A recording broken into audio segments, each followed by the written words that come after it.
There is a quiet and profound courage in you for being here tonight, just for pressing play, for allowing yourself this space to breathe in the presence of something so tender, so heavy. There is no expectation here, no test to pass, no right way to feel. You have simply shown up, and that is more than enough. It is everything. Before we begin this journey together into the quiet, just a quick moment. I invite you to write in the comments which part of this world you're listening from right now, and what time it is where you are. I'm curious, are you listening in the still silence of late night, or perhaps in the soft, gray hours of early morning when sleep hasn't come yet? Just leave a word or two, a gentle signal from your quiet corner of the world to mine, and then settle in, because this time right now is entirely and completely yours. There is nothing you need to do, nothing you need to fix. The only task, if you can call it that, is to allow yourself to be held by the stillness of the room, by the support of the bed beneath you, and by the gentle sound of this voice. So let's begin there. Feel the place where your body meets the bed. Notice the weight of you, sinking gently into the mattress. Feel the solidness beneath you, holding you up without any effort on your part. It has you. You are completely supported in this moment.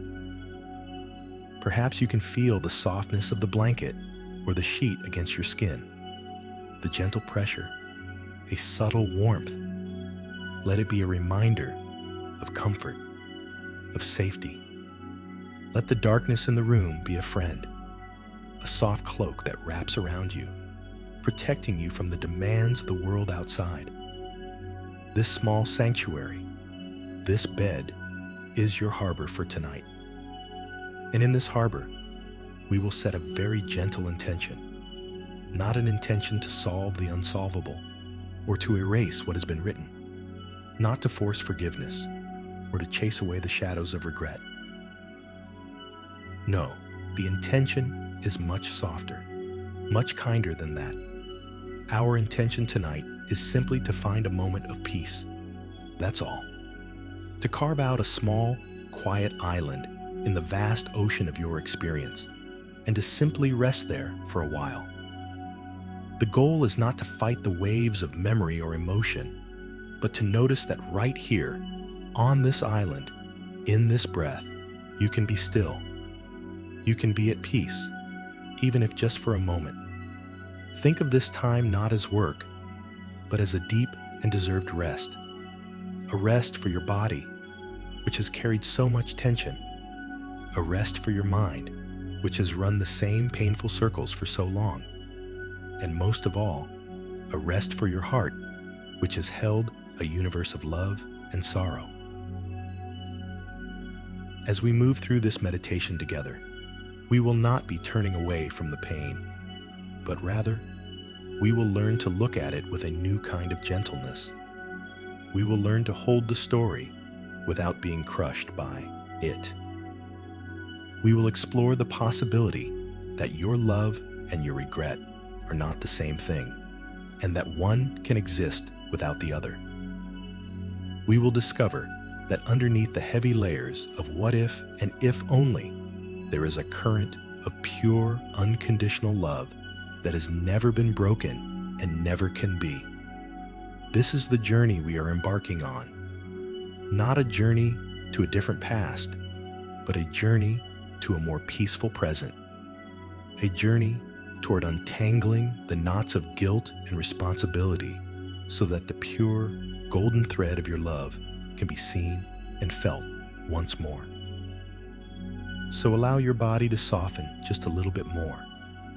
Let your shoulders drop away from your ears. Allow your jaw to unclench. Let the tiny muscles around your eyes relax. Take a slow, gentle breath in through your nose, feeling the cool air as it enters. And then, with a soft, quiet sigh, let it go. There's nothing to hold on to right now, nothing to figure out. You have arrived. You are here, and you have all the time in the world to simply be. This space is sacred. Your presence in it is honored, and the courage you have shown to be here is seen and deeply respected.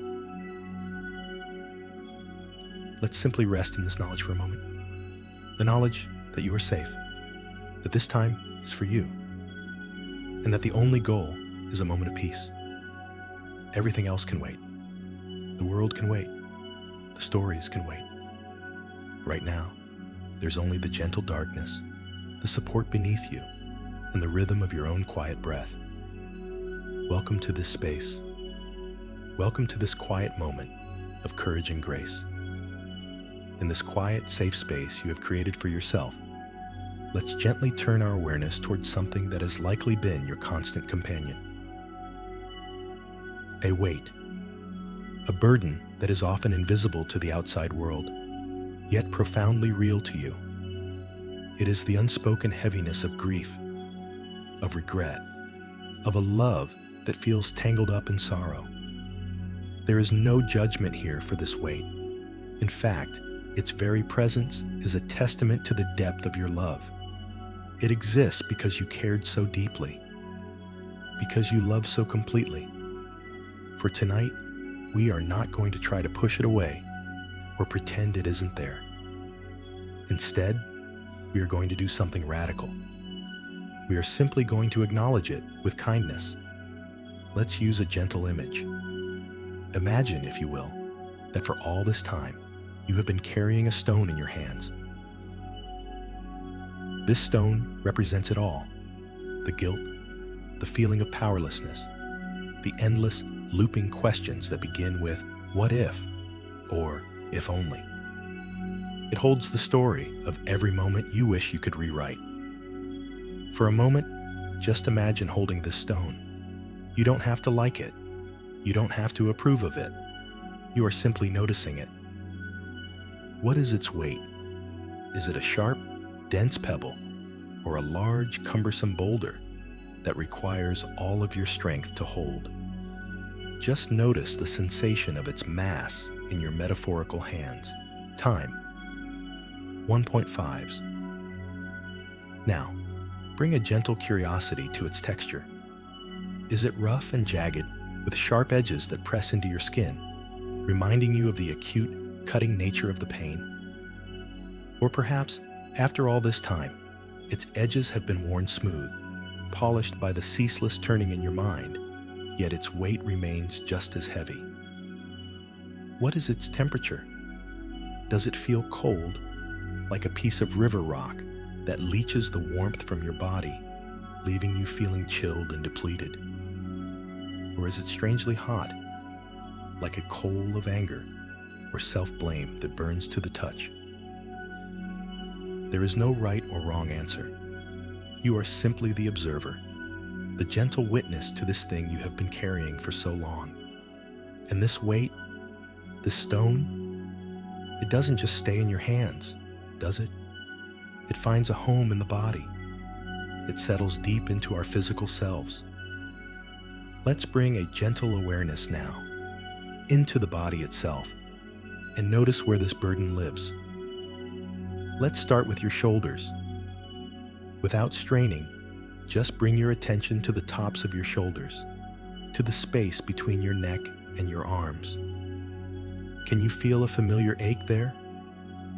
A sense of being braced, of carrying a yoke you can never set down. This is the posture of responsibility, of holding it all together. You don't need to fix it. Just notice it. Acknowledge the incredible load your shoulders have borne.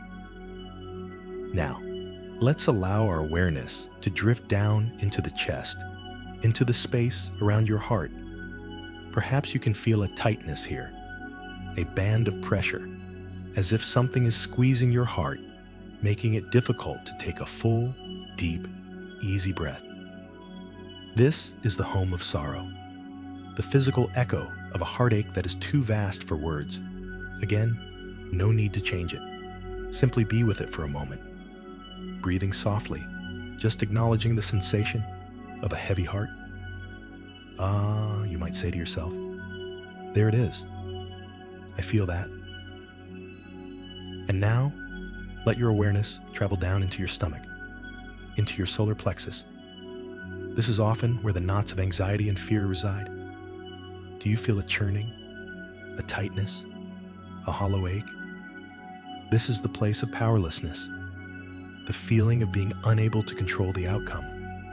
It's the raw, vulnerable center that clenches in the face of the unchangeable.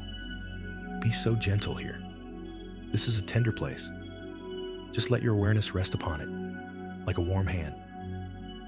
You have now gently located the physical homes of this burden. The shoulders, the chest, the stomach. You have simply said hello to these old companions of pain. And now, we will introduce the breath. Not a breath to force anything away, but a breath of pure softness. Imagine your breath is like warm, gentle water. As you breathe in, imagine this warm, soft breath flowing directly to your shoulders. It doesn't try to dissolve the tension. It simply surrounds it. It holds the ache with compassion. And as you breathe out, imagine a little bit of the struggle, a little bit of the bracing, just softening, just releasing its grip by 1%. Now, on the next inhale, guide that same gentle, warm breath into your chest, to that space around your heart. Let the breath cradle the tightness. Let it create just a little more space. And on the exhale, a soft, quiet sigh. A release of the need to hold your breath, to protect your heart so fiercely. Just a little softening. And finally, bring that kind, gentle breath down into your stomach. Breathing in, allow the belly to soften and expand. Let the breath fill that hollow space with warmth. And as you breathe out, feel the knot loosen, just a fraction. You are not trying to get rid of the weight. You are simply changing your relationship to it. You are meeting it with softness instead of struggle. You are holding it with compassion instead of judgment. And that, right there, is the beginning of peace. For the rest of this journey tonight, whenever you notice that weight, just remember to meet it with a soft breath. That is all that is required of you. To breathe with kindness into the places that hurt. Having acknowledged the weight you carry, let's now explore a new way of seeing, a new metaphor to hold this story.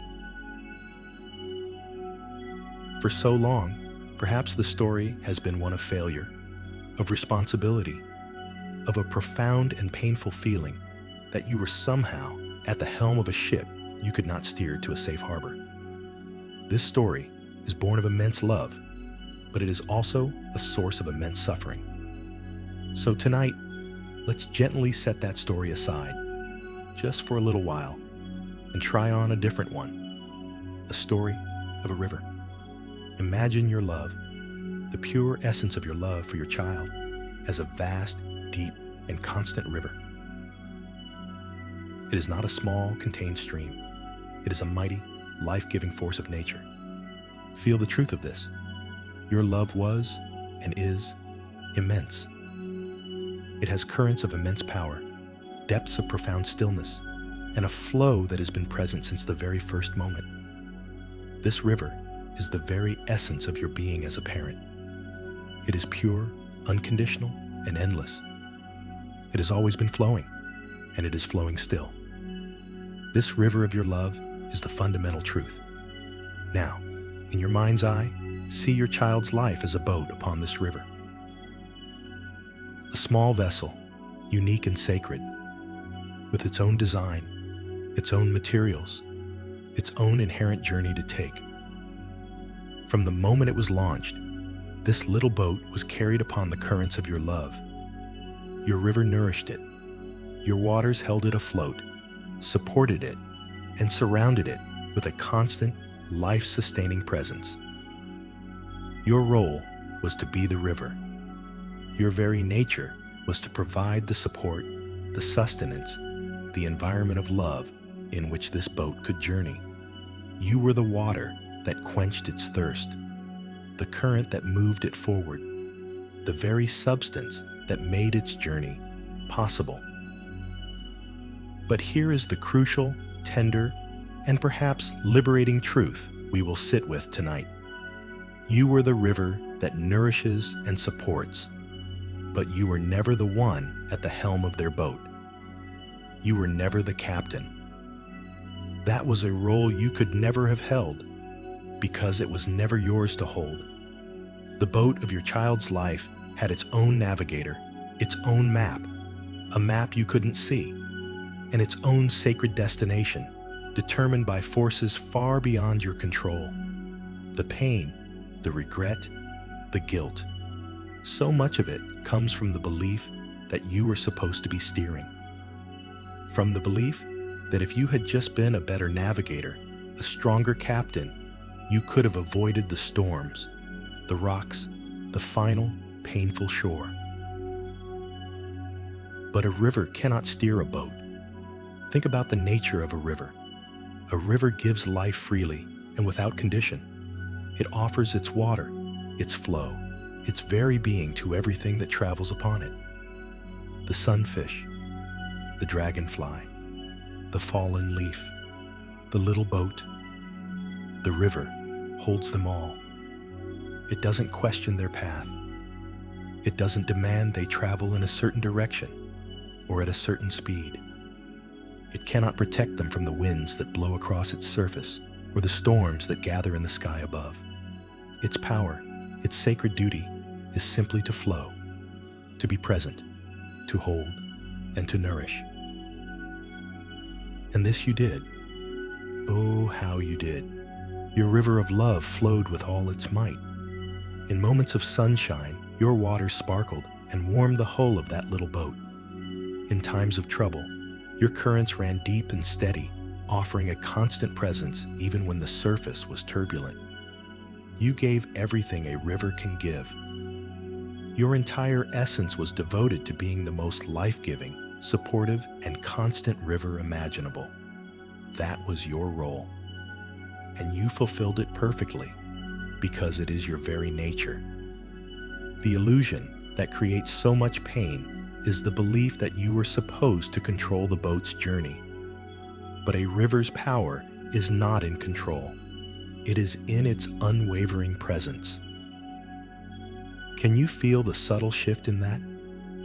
Moving from the frantic, responsible captain of a ship in a storm to the deep, enduring, and powerful river that simply holds the journey. One is a story of struggle and control. The other is a story of presence and profound, unconditional love. Let this image settle into your body as you lie here. Feel yourself not as a pair of hands gripping a useless wheel, but as a vast, flowing body of water. Feel the deep, calm, steady current that moves within you, far beneath the surface disturbances. This is the truth of your love. It is not defined by the boat's destination. It is defined by its own constant, life-giving flow.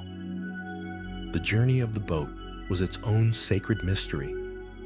Its course was charted by a cosmos of factors, its own inner compass, the winds of fate, the tides of its own soul's purpose. You were the river, the holy, sacred river that was its home for a time. And in being that river, you gave the most powerful and beautiful gift you could possibly give. You gave your very self. You gave your love. And that love, like the river, continues to flow even now. Now that we are holding this image of the river, let's gently turn our gaze toward a place the mind often visits. A place of memory and speculation. We can call it the garden of yesterday.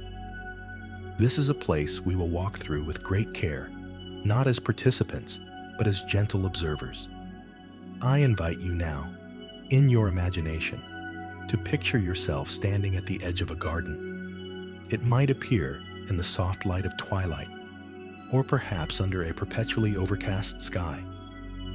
This garden is grown from the seeds of the past, and it holds all the moments you endlessly review, all the choices you question, all the words you wish you had said or left unsaid. As you step inside, you notice the pathways. They are not straight and clear. Instead, they twist and turn, and many of them are overgrown. These are the paths of what if and if only. Look closely at the plants that grow here. You see the tangled, thorny vines of regret wrapping themselves around everything. They climb up the trellises of memory, obscuring the view of what actually was with the shadow of what might have been. If only I had known, one vine whispers. What if I had done this differently? Another one curls and tightens. These vines are strong and persistent. For so long, perhaps you've been fighting them. Maybe you've come into this garden with shears, trying to cut them back, to clear the path, to make the garden neat and tidy and free of this painful growth. But you may have noticed that the more you cut, the faster they seem to grow back, sometimes thicker and more tangled than before. The struggle with them is exhausting. It drains your life force, leaving you weary and heartbroken, still stuck in the same overgrown patch of the garden. So tonight, our practice is different. We are leaving the shears at the gate. We are not here to fix this garden, to weed it, or to tame it. We are simply here to walk through it as a gentle, compassionate observer. You are the visitor, the witness, not the gardener trapped in an endless task. As you walk, you notice a particularly thick patch of these vines. This is a memory that calls to you often, a moment that feels particularly heavy with regret. Instead of turning away or trying to tear it down, just pause. Stand before it. Notice the shape of the leaves, the sharpness of the thorns. Acknowledge the thought that arises from it. I should have, or I shouldn't have. Let the thought be there, like a sound in the air. You don't have to believe it. You don't have to argue with it. You are just noticing it. You can say softly to yourself, there is that story, again, the story of my failure. By naming it as a story, you create a little bit of space between you and the thought. You are the one observing the story, not the character trapped within it. As you continue your walk, you might see the wilting flowers of self-blame, their heads perpetually bowed in sorrow. You might feel the damp, heavy soil of guilt beneath your feet. It's all part of the landscape of this particular garden. The key is to keep walking. Don't set up camp in any one place. Don't get entangled in trying to pull the weeds or revive the flowers. You are just passing through. Your presence here is light, curious, and kind. You are like a naturalist exploring a strange and sorrowful ecosystem, documenting what you see without disturbing it. Here are the thorns of regret. Here is the shadow of guilt. Here is the path of a what if. You are simply noticing the thoughts and feelings without getting caught and tangled up in them. Now, as you walk, I want you to notice something else, something profoundly important. Notice your own feet standing on the path. Feel the solid ground beneath you, here in this present moment of observation. Then look at your hands. They are empty. They are not holding the shears. They are not wrestling with the vines. They are simply at your sides, at rest, and feel your breath. A steady, quiet rhythm, in and out. This breath is happening now. The garden is a landscape of then. This is the crucial realization. The garden of yesterday is a place of the past. It is a memory palace, a hologram of thoughts and emotions. But you, the observer, the one who is breathing right now, you are standing in the present moment. You are separate from the garden. You can visit it, but you do not have to live there. The pain feels so real because when you enter the garden, you forget that you are just a visitor. You get lost in the tangles and believe that this overgrown place is the whole of reality. But it is not. It is a memory, a story. The reality is the feeling of the breath in your lungs right now. The reality is the softness of the bed beneath you. The reality is this quiet, peaceful darkness. The garden is just a movie playing on a screen, and you can learn to simply watch it without jumping into the scene. You can stand at the edge or walk the paths with this gentle detachment, always aware of your feet on the ground of now. This practice isn't about destroying the garden. It may always be a part of your inner landscape, but you can change your relationship to it. You can visit it less often. You can stay for shorter periods. And when you are there, you can walk as the calm observer, knowing that you are safe in the present moment and that you can leave whenever you choose. The gate is always open. And outside the gate, the river of your love is still flowing, patiently waiting for you.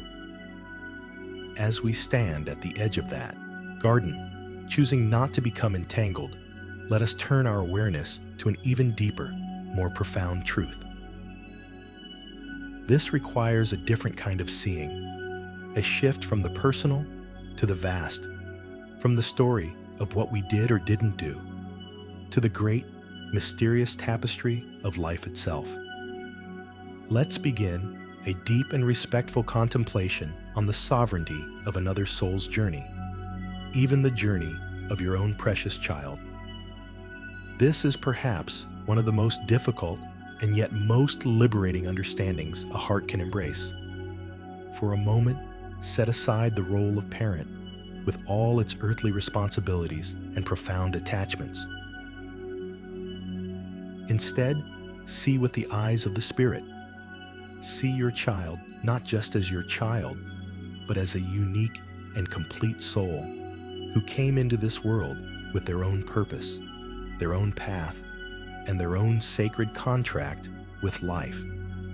This is a journey that began long before they came to you and continues long after they have gone from your sight.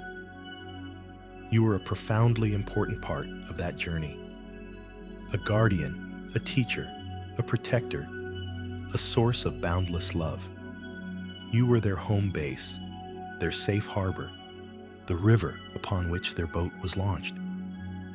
But the journey itself, the ultimate direction and destination, belonged entirely to them. Think of the great, ancient trees in a forest. Each one grows from a tiny seed, yet each one's life is a unique story. One grows straight and tall, reaching for the sun.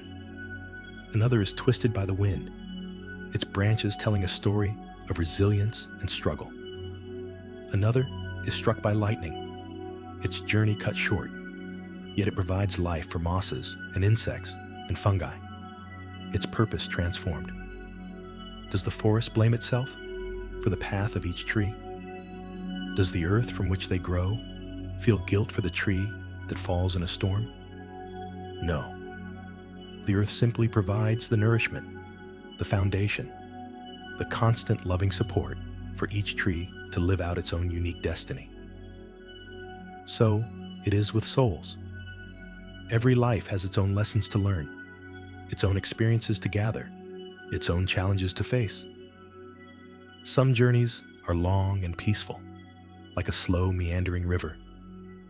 Others are short and intense, like a brilliant meteor that streaks across the night sky, leaving a trail of light and wonder in its wake.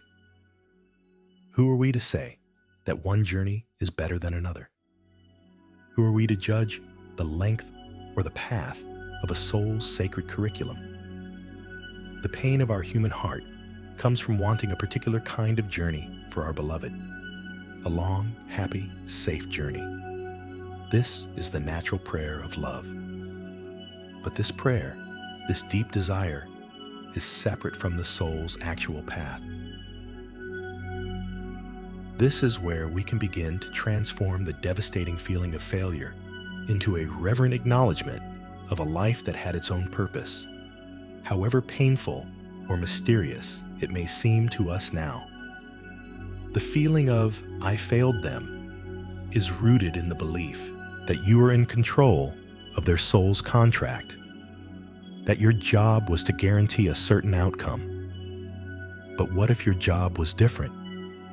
What if your true, sacred role was simply to love them with all your heart for as long as you were given? To be the river, not the captain. To be the earth, not the tree. If this was your role, then you did not fail. In fact, you succeeded with a depth and brilliance that is breathtaking. You loved. You love. That is the fulfillment of the sacred trust you were given. Let this idea settle deep within you. It may feel foreign or even difficult to accept at first, because it asks you to release one of the most fundamental illusions of parenthood, the illusion of control. We believe our love should be a perfect shield, capable of deflecting all harm, of guaranteeing a happy ending. But love's power is of a different kind. It is not the power to control, but the power to connect, to nourish, to witness, to hold. Your love was the constant, unwavering note of music in the symphony of their life. It did not write the entire score, but it was the most beautiful and resonant theme within it. Consider the possibility that their journey, exactly as it was, held a meaning and a purpose that is beyond our human understanding. Perhaps it was a journey of immense courage on their part. Perhaps, in its brevity, it taught lessons of love and presence that a longer life never could have. We cannot know the grand design. Our view is limited. We see only the one, painful thread, but we cannot see the entire tapestry it is woven into. By releasing the need to understand, by surrendering the belief that you were supposed to be in control, you open yourself up to a different kind of peace, a peace that comes from awe and reverence for the mystery of a soul's path.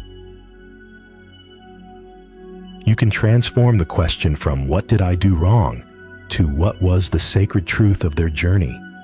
This shifts you from a place of self-blame to a place of holy curiosity and wonder. You become the humble witness to a life that was complete in its own way, on its own terms. A life that you had the profound honor of loving. And in that, there is no failure. There is only a deep, abiding, and sacred connection. In this space of reverence for the sacredness of their journey, let us now undertake a gentle, meditative inquiry. This is a tender process, a kind of emotional alchemy. We are going to attempt to separate two things that have become fused together by the heat of grief: your pure, unconditional love, and the heavy, painful need for a specific outcome. For a long time, these two have felt like one and the same. To love them meant they had to be safe. They had to be well. They had to live a long life. And because that outcome did not happen, it can feel as though the love itself was flawed, or failed, or is now irrevocably tainted by the sorrow of the result. But what if they are not the same thing? What if your love is a pure element, a constant shining light that has simply been covered by the clouds of circumstance? Let's explore this with a visualization. I invite you to bring your awareness to the center of your chest, to the space of your heart. And here, in this energetic center, imagine a pure, warm, and gentle light. This light is the essence of your love. It has always been there. It was there the moment you knew of their existence. It glowed with fierce intensity through every moment of their life. It is glowing right now as you lie here in the darkness. Take a moment to just be with this light. Don't try to make it bigger or brighter. Just acknowledge its presence. This is the truth of you. This is the pure, unconditional love that is your nature. Now, let's notice what is gathered around this light. Gently and without judgment, see how this pure light has been clouded over. See the swirling gray mists of expectation and attachment to a particular future. This is the natural human desire for things to go a certain way, for our loved ones to be happy and safe. It's not wrong, it's just a cloud. See the darker, heavier clouds of fear that gathered during times of trouble, the desperate need to protect and to save. And now, see the thick, dense fog of the outcome, the pain of what happened, the sorrow, the grief. See how these clouds have become so thick that they have almost completely obscured the pure, warm light at the center. It can feel as though the clouds are the reality, and the light is just a distant memory. The pain of the result has become so identified with the love itself that you can't feel one without the other. This is the source of so much suffering. The belief that your love is now a source of pain. Our practice tonight is to gently begin separating them. We are going to use the breath as a soft, cleansing wind. With each inhale, I want you to breathe into that core of light at your center. Imagine your breath is feeding the light, reminding it of its own pure nature. Just for a moment, connect with the feeling of the love itself, before the story, before the outcome. Remember a simple moment of pure connection, a smile, a touch, the sound of their laugh. Feel that pure, uncomplicated warmth in your center. That is the light. Now, as you exhale, I want you to imagine that your breath is a gentle breeze that begins to stir the clouds. A very soft, very kind exhale. With this out-breath, you are not trying to violently blow the clouds away. You are simply giving them permission to move, to drift. Let's start with the clouds of guilt and responsibility. As you exhale, gently whisper to yourself, I release the belief that I was in control. Feel the clouds associated with that belief begin to thin out, just a little. They don't have to vanish all at once. Just let them become a little more transparent, a little less solid. On your next long, slow exhale, let the breeze of your breath touch the clouds of what if and if only. Softly, release the need to rewrite the past. The journey was their own, you can affirm silently. Watch as those clouds begin to loosen their grip, allowing a little more of the light to shine through. And now, with the deepest gentleness, let your breath touch the heavy fog of the outcome itself, the immense sorrow. This is the most tender part. We are not trying to push the sadness away. We are simply creating a distinction. As you exhale, you can acknowledge, the pain of the outcome is here, but it is not the same as my love. Imagine the fog thinning just enough for you to see the steady, unwavering glow of the light within it. The light was there through the pain. The light is here now, even within the grief. The grief is the weather. The love is the sun. The weather changes, but the sun is always there, even when hidden. Keep breathing in this way, inhaling into the pure, warm light of your love. Exhaling a gentle, releasing breeze that allows the clouds of story and outcome to drift, to thin, to separate from the light itself. what you may begin to feel is that it is possible to hold both. You can feel the sadness of the loss, while simultaneously feeling the pure, clean warmth of your love. They can coexist. Your love for them doesn't have to be a painful experience. The pain is the pain of loss, but the love can once again become a source of warmth, of connection, of peace. It can be a gentle light that warms you from the inside out, untethered to what happened. It is pure, it is eternal, and it is yours to feel, cleanly and clearly, whenever you choose to breathe into it. Allow this pure light to be your anchor. The stories will come and go. The clouds will gather and disperse. But this light, this fundamental truth of your love, is constant. It is the realest thing. Let its warmth begin to fill your chest, a gentle reminder that love is not the wound. Love is the medicine. Having begun the gentle work of separating love from outcome in the heart, let us now turn our awareness to the body, the physical vessel that holds so much of our story. Our bodies are profoundly honest. They do not intellectualize. They simply feel and hold. And for so long, your body has been holding on. It has been braced against a painful reality, clenched in a desperate effort to control the uncontrollable, to fix the unfixable.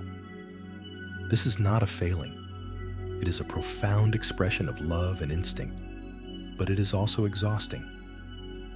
Tonight, we will invite the body into a state of release, not through force, but through gentle awareness and permission. This is a somatic practice, a conversation with your physical self, of noticing the posture of holding on, and slowly, gently inviting it to let go.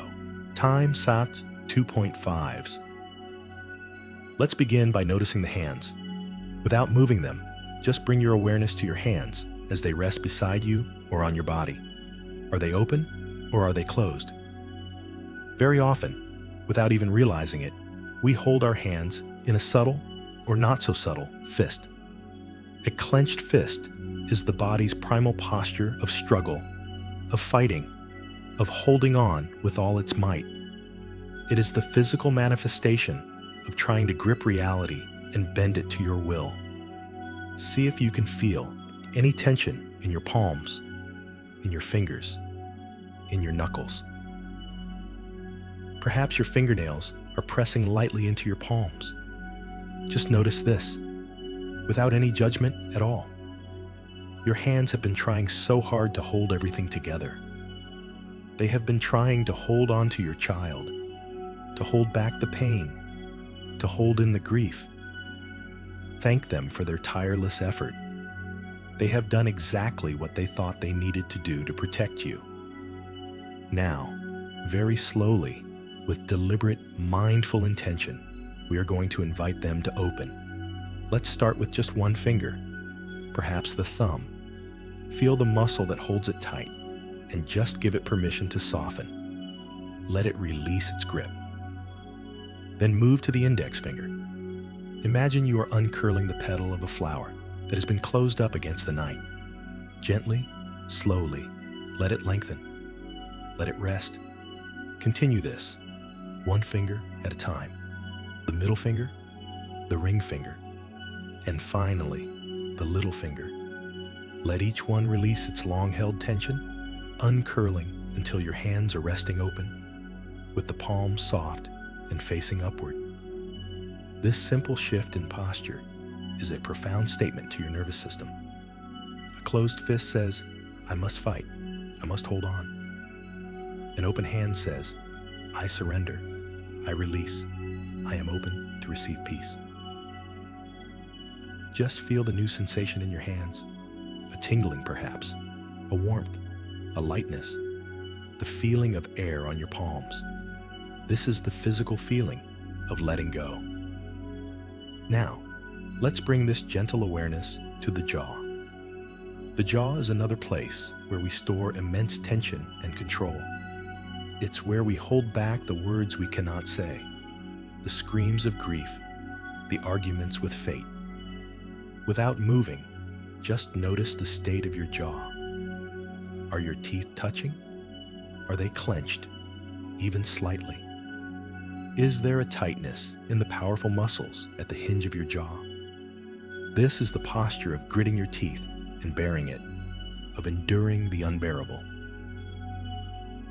Again, thank your jaw for its strength, for holding so much in for so long. And now, invite it to soften. Let a tiny space open up between your upper and lower teeth. Allow your tongue, which may have been pressed against the roof of your mouth, to relax and rest gently in the bottom of your mouth. Feel the muscles in your cheeks and along your jawline begin to smooth out, to release their decades-long effort. As the jaw softens, it sends a signal of safety all the way through your body. It says, the battle is over for now. You can rest. Finally, let's notice the overall posture of the body, the subtle, full body brace, the feeling of being perpetually ready for a blow, of being on guard. This is held in the tightness of the stomach, the stiffness in the neck, the rigid set of the spine. It is the body's way of saying, I must not fall apart. But here, in the safety of your bed, in the quiet of this night, you are allowed to fall apart. You are allowed to be soft. You are allowed to be held. So, as you rest here with open hands and a soft jaw, feel a wave of release move through your entire body. Imagine it starting at the top of your head, a gentle, warm, honey-like wave of relaxation. It flows down over your forehead, smoothing out the lines of worry. It flows over your eyelids, letting them feel heavy and still. It flows through your newly softened jaw and down your neck, releasing the tension that holds your head so rigidly. Feel this wave of release cascade down your shoulders, allowing them to finally set down their invisible burden. Let it flow down your arms and out through your open fingertips, taking with it the desperate need to hold on. Feel it pool in your chest, creating space and softness around your heart. Let it wash down into your stomach, unclenching the deep knots of fear. It flows through your hips, your legs, your knees, all the way down to the tips of your toes. Your entire body, from head to toe, is now resting in a posture of surrender, of release, of open-handed grace. You are no longer fighting reality. You are simply allowing it to be what it is, and you are allowing yourself to be held within it. This physical act of letting go is not a sign of giving up. It is an act of profound wisdom and courage. It is the recognition that some things cannot be held. They can only be carried with grace. And the first step toward that grace is to finally unclench your hands. Having gently opened the hands and softened the body, we have created a space for a deeper, more tender form of compassion to arise. So far, our focus has been on the child you love, on their journey, on the nature of your love for them. Now, we are going to turn that powerful lens of compassion around.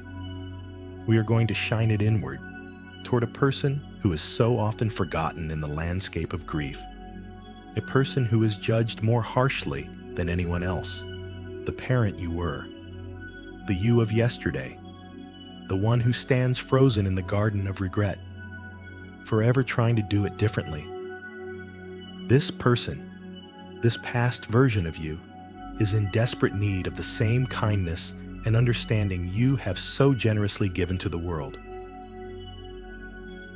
So I invite you now, in the safety of your mind, to gently call forward an image of yourself from that time. Perhaps it's an image of you in a specific moment you regret most, a moment where you felt lost or scared or angry or overwhelmed. A moment where you feel you made the wrong choice or didn't do enough or said the wrong thing. See yourself there. Don't look with the eyes of the critic, the judge who has the benefit of hindsight. Look with the eyes of a loving, wise, and compassionate friend. See the expression on your own face. See the worry in your eyes. See the tension in your shoulders, the same tension we just worked to release in your present body. See the exhaustion, the fear, the confusion. This person was not a villain. This person was not a failure.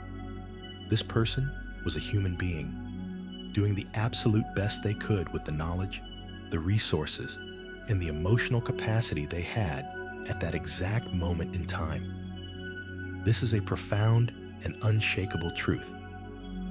At that moment, given who you were, what you knew, what you were feeling, and the pressures you were under, you could not have done it any other way. If you could have, you would have. It is the nature of a loving parent to want the best, and in that moment, the choice you made or the action you took was the only one available to your system. Hindsight gives us a cruel and false sense of clarity. We look back and we think, oh, it was so obvious. I should have known. I should have done that instead. But you didn't know then. You were in the thick of it, navigating a storm without a map, with a heart full of terror and a mind clouded by stress. You were not the calm, reflective person you might be today, looking back. You were in survival mode. And in survival mode, we don't have access to our highest wisdom. We have access to instinct, to fear responses, to ingrained patterns. So, as you hold this image of your past self in your mind's eye, I want you to extend to them the same grace you wish you could have given your child. Can you offer that version of you some forgiveness? Can you see their struggle with compassion? Can you whisper to them across time the words they so desperately need to hear? Words like, "You were doing the best you could," or "It's not your fault. You were overwhelmed," or simply, "I forgive you." Feel what happens in your body as you offer this grace inward. It's a kind of inner peacemaking, a laying down of the weapons you have been using against yourself for so long. Think about it this way. Inside of you, there is also an inner child. Not your child, but your own. The part of you that is young and vulnerable and sometimes scared. For so long, this inner child has been identified with the failed parent and has been living in a state of shame and self-blame. When you direct compassion toward your past self, you are parenting your own inner child. You are telling that part of you, you are still good. You are still worthy of love. Your best was good enough. This is a profoundly healing act. It's about realizing that you too were a child in the face of life's immense and sometimes terrifying mysteries. You were a learner, stumbling through an impossible curriculum. You were never meant to be perfect. You were only ever meant to be real. And your love was real. Your effort was real. Your exhaustion was real. Your fear was real. It was all part of the deeply human experience you were having. Let's take a moment to breathe with this. Inhale, and as you do, breathe in a sense of gentle understanding for the person you were. Exhale, and let go of the harsh judgment you have held against them for so long. In with compassion, out with condemnation. You are transforming the energy of guilt into the energy of self-compassion. Guilt is a heavy, stagnant energy that keeps you trapped in the past. Compassion is a light, flowing energy that allows you to live in the present.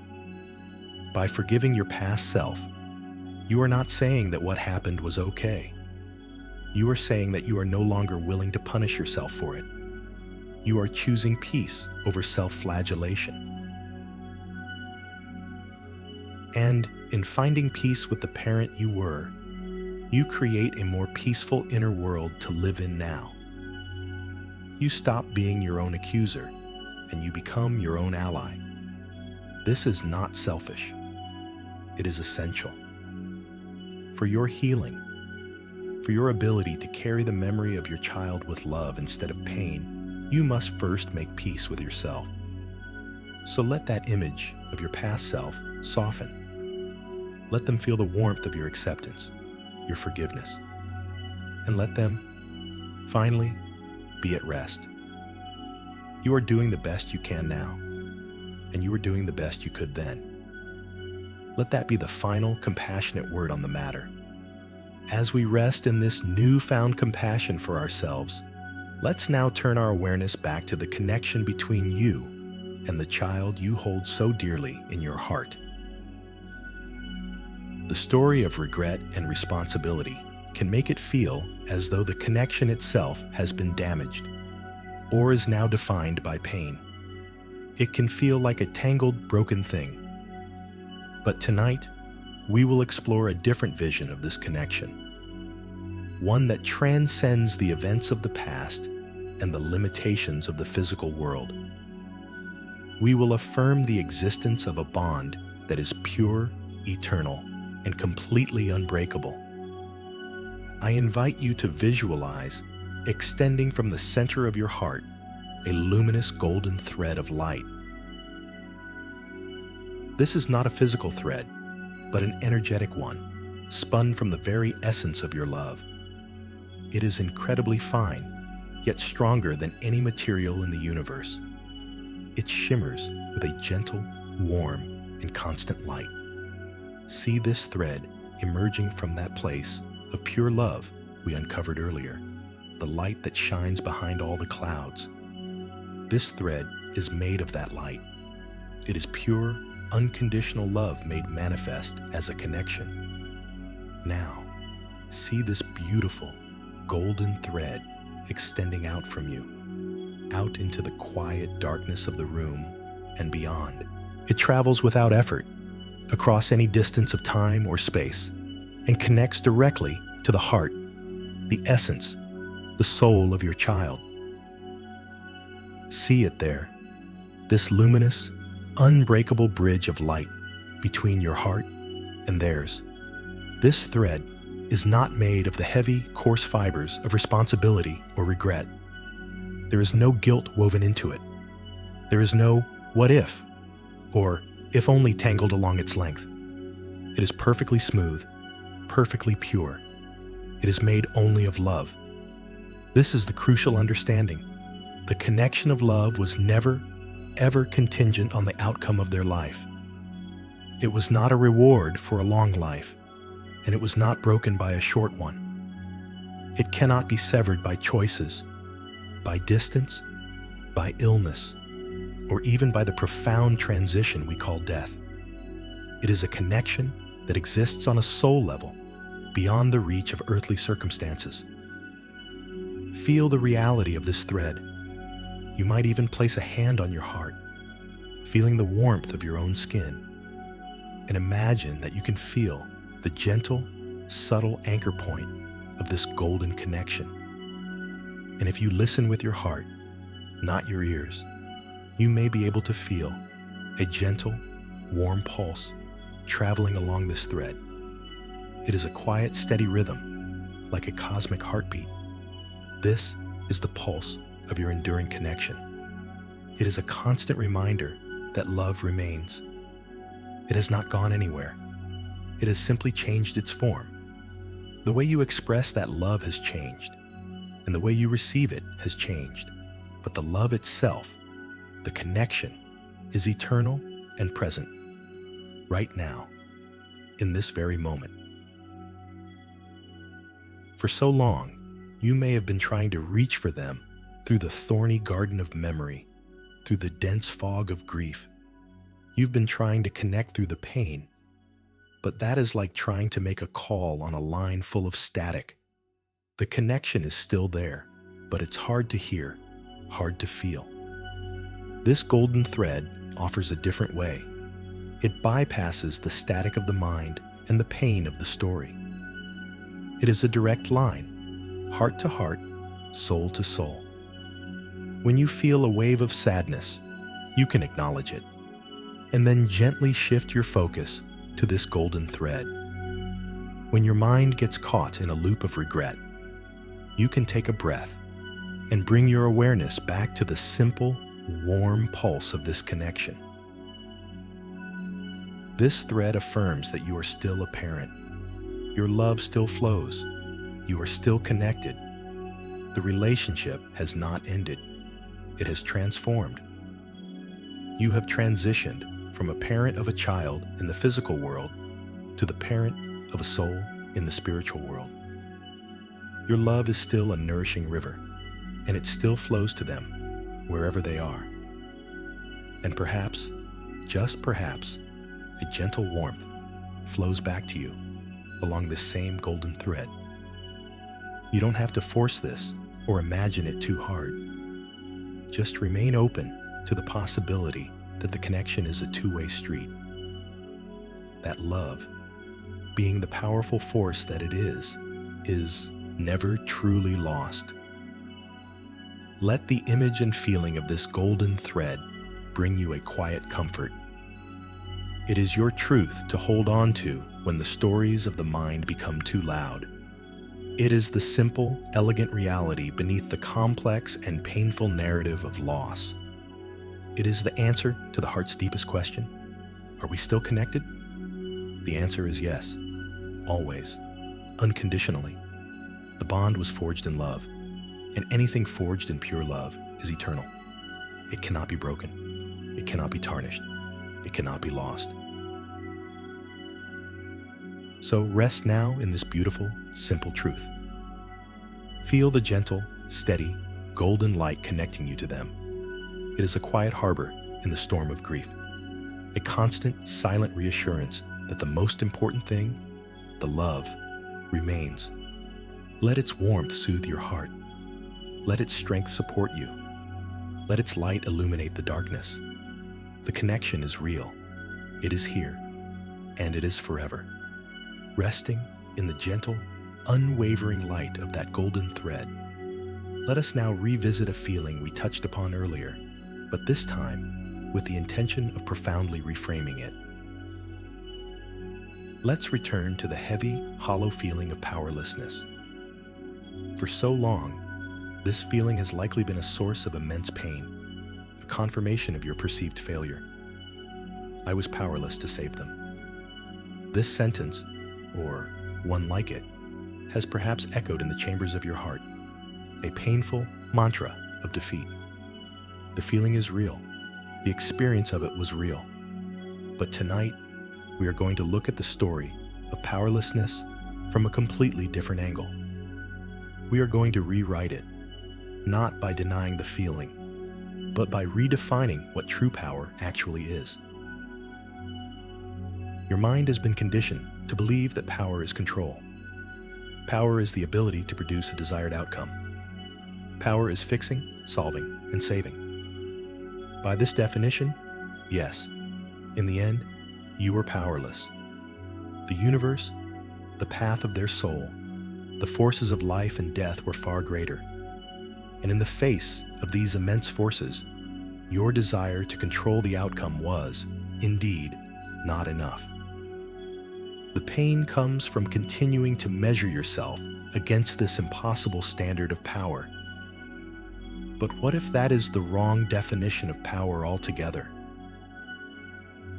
What if your true power was never meant to be in controlling the outcome? What if your power lay in something quieter, deeper, and far more enduring? Let's reframe it. Recognize that your power was not in the outcome, but in the unwavering presence of your love. This was your true and mighty force. Think back to the darkest moments, the times of greatest fear and uncertainty. In those moments, when you felt the most helpless, what were you doing? You were loving. Your love was a constant, powerful force field that surrounded your child.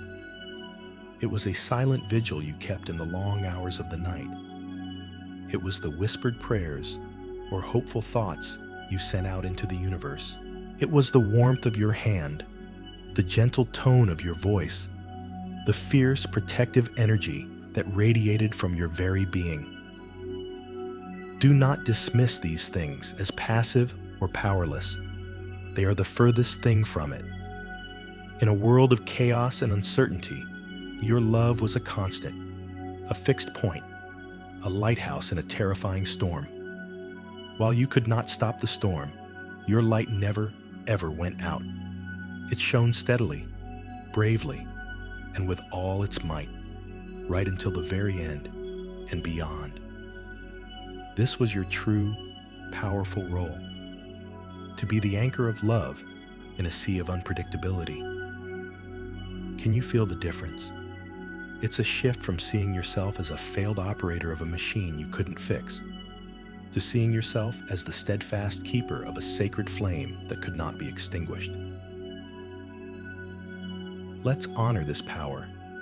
Honor the silent vigil you kept, the sleepless nights spent worrying, watching, hoping. Each of those moments was an act of profound power, the power of presence. Honor the prayers you offered, whether to a God, to the universe, or simply into the quiet of your own heart. Each prayer was a focused beam of love and intention, a powerful force in its own right. Honor the love you held, a love so fierce it felt like it could break you, yet it never did. It held. Your heart held all of it. The hope, the fear, the sorrow, the boundless affection. That capacity to hold so much is a form of power that is almost superhuman. This power, the power of unwavering, loving presence, was not only real, it was felt. On some level, your child knew it. They were held in your love. It was the emotional and spiritual ground beneath their feet, even when the physical ground was shaking. You provided a sanctuary of love, a constant that they could orient themselves by, even when everything else was in flux. Your power was not in changing the story's end, but in filling every single page of their chapter with as much love as a human heart can possibly contain. And in that, you were limitlessly powerful. There was no one on earth who could have done that job with more power or devotion than you. So, let's rewrite the story. The old story was, I was powerless, and therefore I failed. The new, truer story is, my power was not in control, but in presence. My role was not to fix, but to love. And in that role, I was powerful beyond measure. I did not fail. I loved, and I love still. Feel this new story settling into your bones. Let it replace the old, painful narrative. You are not a victim of your powerlessness. You are the hero of your steadfast love. This changes everything. It transforms the shame of helplessness into the quiet dignity of the witness. It turns the failure of control into the triumph of connection. You were the constant. You were the safe harbor. You were the ever-burning light. That was your power. That was your purpose. And you fulfilled it completely with every cell of your being. Let this truth be a balm to your heart tonight. You are not defined by what you couldn't do. You are defined by what you did. You loved with a power that transcends all outcomes and continues to radiate out into the universe, forever connected by that unbreakable golden thread. Having honored the true power of your love, let us now gently guide our awareness away from the vast landscapes of the past, the garden of yesterday, the river of time, and bring it fully home to the quiet, simple sanctuary of this present moment. For a while now, we have been journeying through memory and meaning, which is sacred and necessary work. But healing also requires moments of pure rest, of simply being here, now, without any story attached. The past is a place of thought. The future is a place of thought. The only place we can truly experience peace is in the tangible, physical reality of this single, unfolding moment. So, let us arrive here, together. Let's gently rein in the mind from its travels. If it is in the garden, call it back. If it is tracing the golden thread, let it rest. Bring all of your attention, all of your awareness, to the simple, undeniable sensations of right now. Let's begin with the feeling of the blankets that cover you. Notice their weight. Is it a light, airy feeling, or a heavy, comforting pressure? Don't analyze it, just feel it. The subtle pressure on your legs, your stomach, your shoulders. This weight is real. It is happening in this moment. It is a gentle, grounding sensation, a reminder that you are here, physically present, being held not just by your bed, but by the very fabrics that surround you. Now, bring your awareness to the softness of the pillow beneath your head. Feel how it cradles the curve of your neck, the shape of your skull. It is yielding to your form, supporting you without any effort on your part. Allow yourself to really receive that support. Let the muscles in your neck release just a little bit more, trusting that the pillow has you. This sensation of softness and support is your reality in this moment. There is no regret in the feeling of a soft pillow. There is no what if in the weight of a warm blanket. There is only the simple, peaceful, physical truth of comfort. Now, let's turn to the air in the room. Notice its temperature against the small area of exposed skin on your face or your hands. Is it cool and fresh, or is it warm and still? The feeling of the air on your skin is happening right now. It is a direct, unfiltered experience of the present moment. And listen, what can you hear? Perhaps there's a deep and profound silence. Or maybe you can hear the subtle hum of the house settling, the faint whir of a fan, or the distant sound of a car passing. Whatever you hear, just let the sounds be as they are. They are the soundtrack to this present moment. You don't need to label them or judge them as good or bad. They are just sounds, washing through your awareness, reminding you that you are here, listening in the now. And now, the most intimate and constant anchor to the present moment, your own breath. Bring your full attention to the feeling of your breath as it enters and leaves your body. Don't try to change it or control it. Just observe it, like a curious scientist discovering a new and fascinating rhythm. Feel the slight coolness of the air as it passes through your nostrils on the inhale.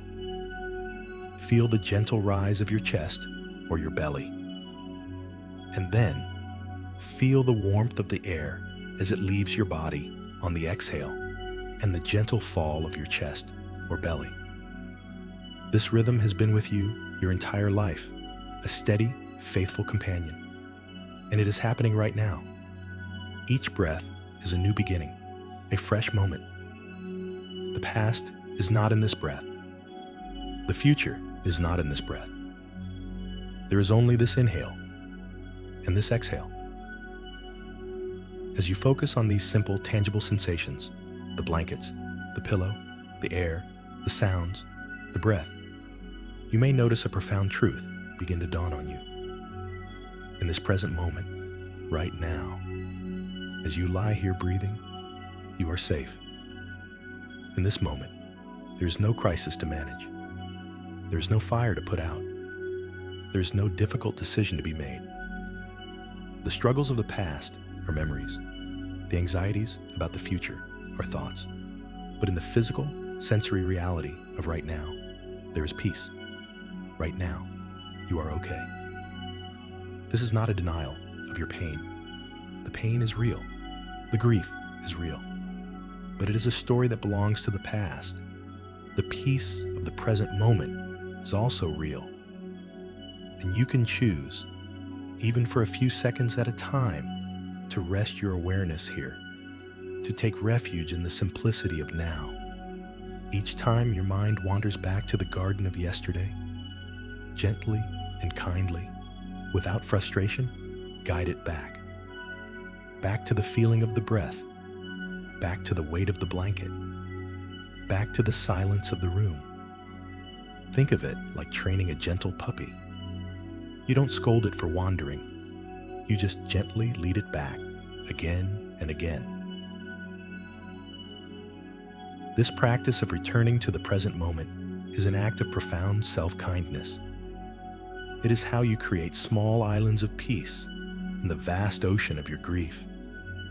And over time, these islands can grow larger, more stable, and you can learn to live there for longer and longer periods. For now, just rest here, in this breath, in this quiet, in this simple, profound safety of the here and now. There is nothing else you need to do. Just be. Resting now, in the stillness of this moment, let us use our imagination to build upon this feeling of safety. We are going to create a lasting sanctuary within you, a place you can return to whenever the storms of memory and grief begin to rage. This is your own private inner harbor, a odds of refuge for your heart that is always accessible, always calm, and always waiting for you. So, with your eyes gently closed, bring your awareness once again to the space of your heart, the center of your chest. And in this space, begin to visualize a calm, quiet harbor. It is nestled in a hidden cove, protected from the vast, unpredictable open sea by high, gentle cliffs. These cliffs are made of your strength, your resilience, and the deep wisdom you have gained through your suffering. They are insurmountable, and they keep the turbulent waves of the outside world from entering this sacred space. Look at the water in your harbor. It is perfectly still, perfectly clear. Its surface is like a sheet of dark, polished glass, so calm that it perfectly reflects the soft, gentle light of the moon and a canopy of brilliant, peaceful stars. This water is the water of deep peace. It is not agitated by the winds of what if or the currents of regret. In this harbor, the water is always, always still. This stillness is your natural state, the deep calm that exists beneath all the surface turmoil of thought and emotion. It is always here, within you, waiting to be rediscovered. At the edge of the water, there is a small, sturdy dock. This is your place to sit, your place of rest. Feel yourself there now, sitting on the edge of this dock, your feet dangling just above the cool, calm water. The air here is soft and smells of clean salt and night-blooming flowers. It is the scent of serenity. As you sit here, in your own inner harbor, you feel a profound sense of safety and belonging. This is your space. No one can enter it without your permission. Nothing can disturb its peace unless you allow it to. It is your sovereign sanctuary. Now, turn your gaze outward, toward the mouth of the harbor where it meets the open sea. Far out on the horizon, you can see the storms. You can see the flashes of lightning, which are the painful memories. You can hear the distant, muffled roar of the waves, which is the sound of your grief. From your safe place within the harbor, you can observe these storms without being in them. You can acknowledge their existence and their power, but you are not being tossed about by their fury. This is a crucial shift in perspective. You are not denying the storm of your past, but you are no longer adrift in it. You are watching it from a place of safety. Let any remaining troubled thoughts, any lingering anxieties or sorrows, be like distant ships that pass by the mouth of the harbor. You can see their lights. You can even read the names on their hulls. Names like guilt, fear, or loneliness. You can watch them sail by on the horizon of your awareness. But they cannot enter your harbor. The protective cliffs, your compassionate boundaries, prevent them from coming in to disturb your peace. You simply watch them pass. You do not need to board them. You do not need to fight them. You do not need to invite them to dock. You just let them be what they are, passing ships on a distant sea. And you remain seated peacefully in the unshakable stillness of your own protected heart. This harbor is not a fantasy. It is a visualization of a real capacity that you have within you. The capacity to find your center, to disidentify from your thoughts and emotions, and to rest in the quiet, observing presence that is your true self. This is the part of you that is the witness, the part that has been here through everything, watching the story of your life unfold, but is not the story itself. It is the calm, silent watcher. By creating this harbor, you are giving this part of yourself a home, a place to reside. Spend a few moments just being here. Feel the profound stillness of the water. Feel the solidness of the dock beneath you. Feel the gentle, protective presence of the cliffs surrounding you. See the soft, silvery light of the moon on the water's surface. This is your peace. You created it, and you can return to it whenever you need to. Whenever you feel overwhelmed during the day, you can close your eyes for just a moment and remember your harbor.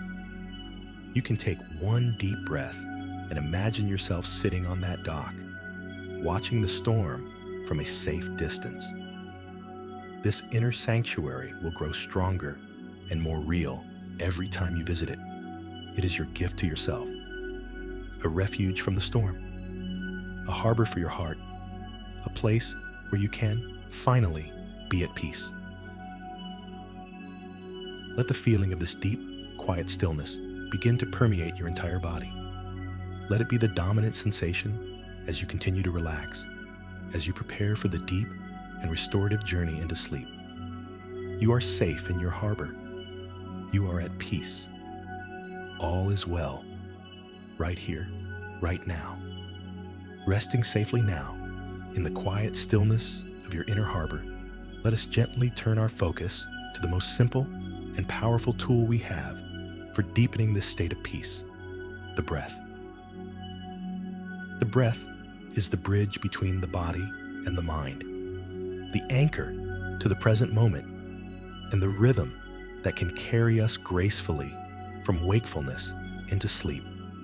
We are going to practice a very simple, deeply relaxing breathing exercise designed to signal to every cell in your body that it is safe to let go, safe to release, and safe to rest. There is no strain or effort required.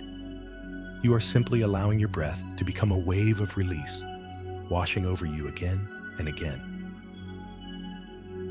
Let's begin by simply noticing your breath as it is right now, without changing it. Feel the natural, quiet rhythm of it. Now, we are going to gently alter this rhythm, placing a special emphasis on the exhale. The exhale is directly connected to the body's relaxation response. When we lengthen the exhale, we are sending a direct, non-verbal message to our nervous system that the danger has passed, that we are safe, and that it is time to shift from a state of vigilance into a state of deep rest and repair. So, let's try it together. When you are ready, take a gentle, natural breath in through your nose for a count of, say, 3 or 4. Just a comfortable, easy inhale. Feel your lungs fill with a sense of gentle peace. And now, as you exhale, Let the breath go slowly, softly, through your mouth or nose, for a count of 6 or 8. Make the exhale noticeably longer than the inhale, but without any strain. Imagine you are deflating a balloon in the most slow and controlled way possible. A long, slow, complete release. Let's do that again. A gentle inhale, breathing in a sense of calm. And a long, slow, extended exhale, letting go of all the tension in your body.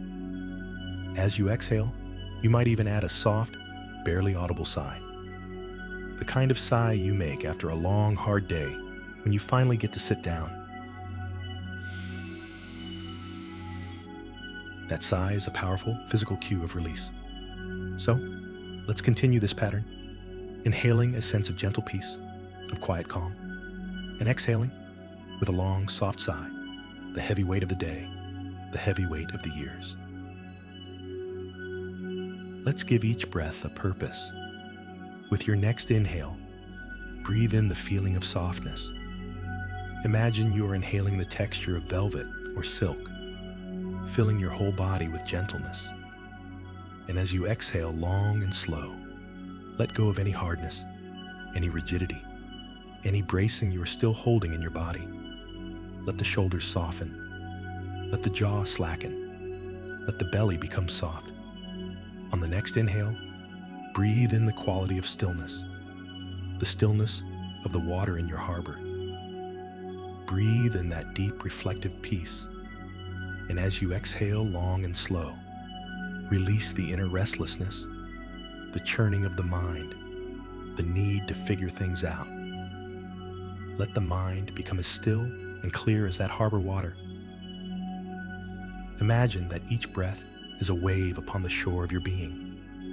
The inhale is the gentle gathering of the wave, drawing in peace and calm from the vast ocean of serenity. The exhale is the wave slowly, gently, and completely receding from the shore, taking with it anything that is ready to be washed away. With each long, slow exhale, imagine the shoreline of your mind becoming a little cleaner, a little smoother, a little calmer, washing away a pebble of worry, washing away a strand of seaweed like repetitive thought, washing away the footprints of yesterday.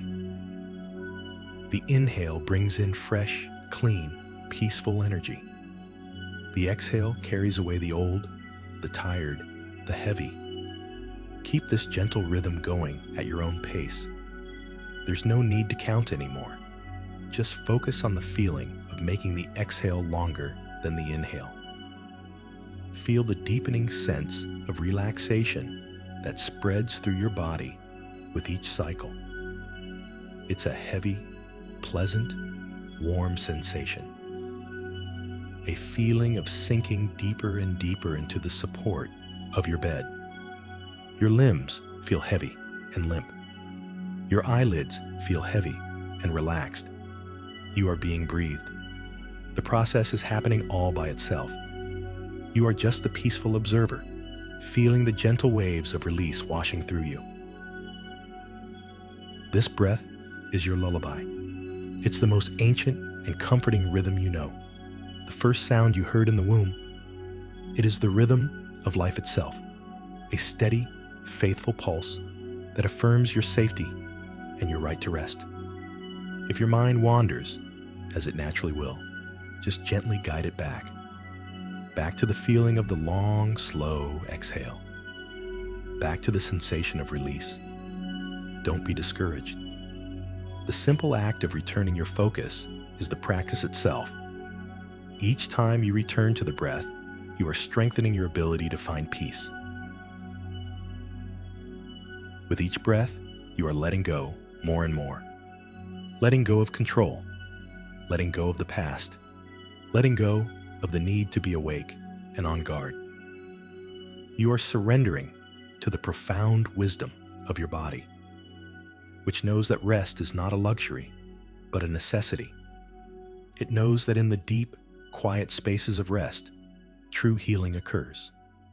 So continue to breathe in this way, letting each extended exhale be a deeper surrender a softer release, carrying you gently toward the shores of sleep.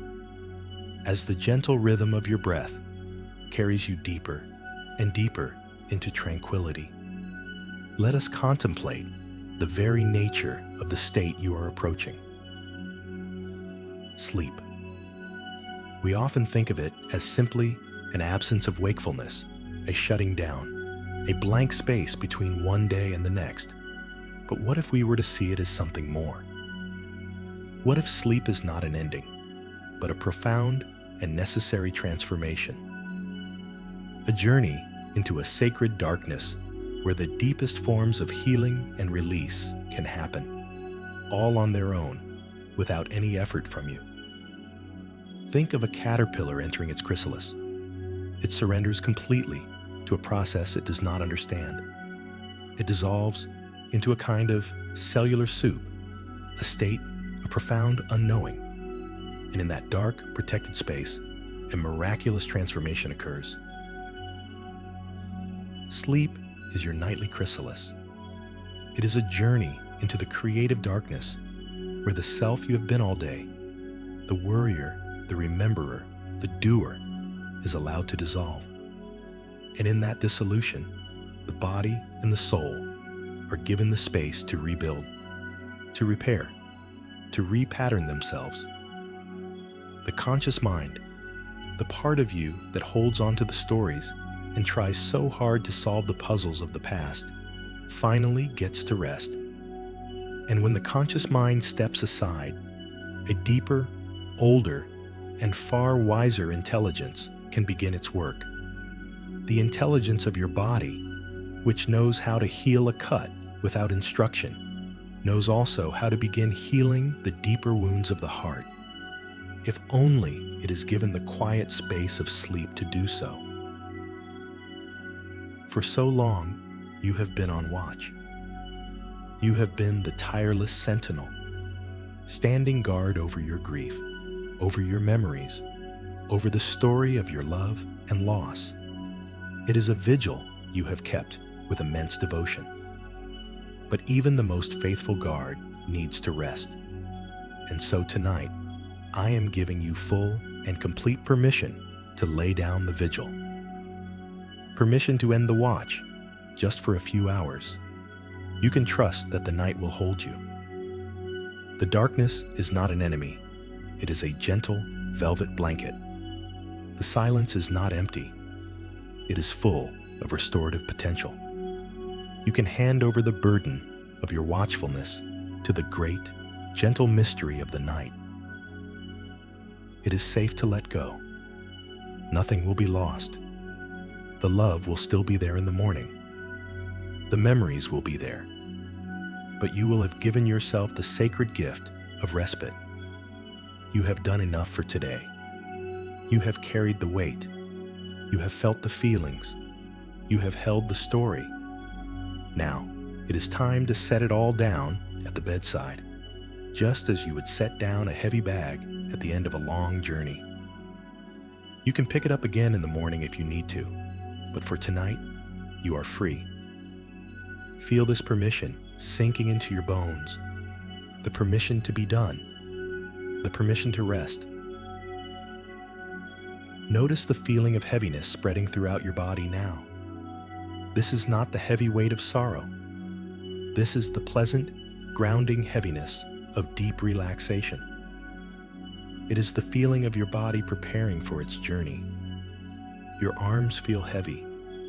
Your legs feel heavy. Your head feels heavy upon the pillow. Allow this sensation to deepen. Welcome it. It is the feeling of your body surrendering to the gentle, insistent pull of gravity, sinking down into the mattress, into the support of the earth itself. You are being held. You don't need to hold yourself up anymore. Let the mattress take your full weight. Let yourself be completely supported. As the body grows heavy and sinks down, the conscious mind begins to dissolve. Thoughts may still drift by, but they have less and less energy. They become like random, fluffy clouds floating lazily across a vast summer sky. You don't need to grab onto them or follow them. Just let them float by. Your awareness is becoming diffuse, soft-focused. The sharp edges of the day are blurring, softening into a gentle watercolor. You are standing at the edge of a great quiet ocean of consciousness, and you are preparing to dip your toes in, and then to wade, and then to float, weightlessly. This is the metamorphosis of sleep, a surrender to the unknown, a trust in the restorative process. You do not need to know how it works. You only need to allow it to happen. You have done your part. You have shown up for this rest. You have breathed. You have softened. You have given yourself permission. Now, the ancient, wise magic of sleep will take over. It will carry you away to a place beyond words and thoughts, a place of pure being, where the tangles of the mind can be gently smoothed out, and the burdens of the heart can be lightened, all while you do nothing but rest. So, let yourself drift. Let the last vestiges of control melt away. Surrender to the heaviness. Surrender to the softness. Surrender to the quiet mystery of this nightly transformation. You are safe. You are held. And you are on the verge of the deep healing peace you so richly deserve. As you drift now on the very edge of sleep, floating in that peaceful space between worlds, let everything else fall away. The stories, the lessons, the visualizations, they have served their purpose. They have been the gentle ferry carrying you across the turbulent waters to this quiet shore. And now, as you prepare to step onto the soft, dark sands of sleep, there is only one thing you need to carry with you. Only one thing that truly matters. Let it be the final word in your heart tonight. Love. Not the complicated, painful, story-laden love that has been so heavy. Not the love tangled in guilt or regret. Just the pure, simple, essential truth of it. The love that existed before the story began, and the love that will exist long after the story is forgotten. The clean, warm, golden light at the center of your being. As you drift into the deepest currents of sleep, let this pure, simple love be the only anchor. Let it be the gentle whisper that follows you into your dreams. Everything else, the pain, the guilt, the endless questions, you can leave them here on the shore of wakefulness. They are too heavy for the journey you are about to take. The only thing light enough, pure enough, to carry into the sacred realm of sleep is the love itself. So, let us create a simple, silent mantra to accompany your final descent. A mantra that you can repeat gently with the rhythm of your breath, or just feel as a quiet intention in your heart. As you breathe in, a silent acknowledgement, I remember the love. And as you breathe out, a gentle, final release, I release the burden. Let this be the rhythm that carries you over the threshold. Inhale. I remember the love. Exhale. I release the burden. Feel the truth in these words. The love is a memory you choose to hold. The burden is a weight you choose to set down just for tonight. In with the pure, warm essence. Out with the heavy, tangled story. In. I remember the love. Out. I release the burden. This is the final, gentle alchemy of the night. The transformation completes as the story of regret dissolves, melts away in the warmth of this simple, powerful intention. It doesn't mean the story is gone forever. It simply means that for tonight, it does not get to be the final word. Tonight, love is the final word. Love is the lullaby. Love is the gentle hand that guides you into rest. And what remains when the burden is released? What is left when all the stories are quieted? Only the quiet, unconditional, and peaceful essence of your love. It is not a loud or dramatic feeling. It is a deep, abiding peace, a warmth in the center of your being, a silent knowing that the connection is pure and eternal. This is the truth you can rest in. This is the peace that will hold you through the night and greet you in the soft light of morning. You have journeyed so far tonight. You have faced the garden of your grief with courage. You have seen your love as a mighty river. You have opened your clenched hands. You have forgiven the person you were. You have reconnected with the unbreakable golden thread. And now, your work is done. The only thing left to do is to surrender completely, to let the last thread of conscious thought dissolve into the darkness, to trust, to let go, to fall asleep. The transformation is complete. The heavy stone of regret has been gently set aside, and in its place, you are left holding only the pure, weightless light of love. Let that light be your final sensation as you drift away. I release the burden. I remember the love.